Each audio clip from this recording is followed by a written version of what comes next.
Madwi machalo kama Mama Ida gi the entire family mak joka Jaramogi nogo na mos kendo condolence gi na kao gi kwe kendo jakom be nogo na mos kendo ne ogo na mos in kind. Kore momiyo an kaka Muga Kamata an gi chuny mokwe ahinya e lo jodongo makodumo. An gi chuny mokwe ahinya kendo adona wachi maber kabisa ni kwe ma wadwaro kendo going forward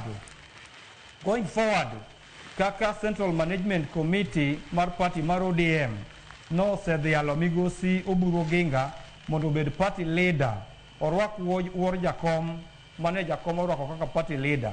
That is where we are as at now. Kendo Central Management Committee notimo wach maber keche party kata any leadership position okonego bed gi vacuum. Koro kane that vacuum osebedo filled gi jaduong' Dr. Oburu Oginga kanye ma wantie tiende kanyo kaka jo ODM kendo instructions duto kanye mwabiro yude ratiba kaka weche mag ODM duto dhi kendo adona wachi naneno disgruntled factions moke ODM ka mara ng'ato wacho mara ng'ato wacho mano wawere go uru kabisa wachik it ingini party waro mar ODM nigi structure kendo en gi kako wacho wechege ma party leader is the final authority kode National Delegate Convention kata Governing Council ko ratify weche.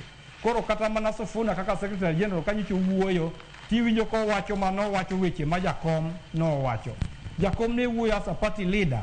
Gisani kro Dr. Oburu Oginga biro wuoyo kaka party leader. Maonge ng'ato mabiro bedo above him. To wan bende kaka jodong luo ker marwa mantiere en jaduong' Odunge Randa. Ene moone boye magik modwane jodongo tim duto te wabiro timo maber kata kochano ni mondo wadog wane Mama Ida tok iko jaduong' bang' ndalo moko machuoka to wabiro dhi mamos mondo kaka jodongo wachak waleme liel kaka joluo kano seik jaduong' machalo kama to nitie gimiluongo ni tero buru could be done a year later bang' tho. Koro mago ka jodongo chano cultural ceremonies moko machalo kamago to wabiro akekesa nabiro mobilize kodumo kalan duto mantiere piny Homabay kata Kenya ka mondo me wariwre kanyakla wadhi wane kaka jodongo biro chano nyasi mamoko modong' mag jakom Raila Amolo Odinga mondo chop kare according to Luo traditional norms. Kao kamano tang'e ni weche pod ng'eny pod ane studio adwanan mondo awachi ni Mama Dr. Ida Odinga gi nyithindo modong' Wini gi jowetegi duto ne wang'e ni pek to pek to tho nosingi beduru abeda kamano jo Kenya ni kodu to Nyasaye be ni kodu. Nyasaye machano ngima ng'ato kama biro gike. Kata kokawa molo wunya koga to ngima nyaka dhi mbele to tek kabisa.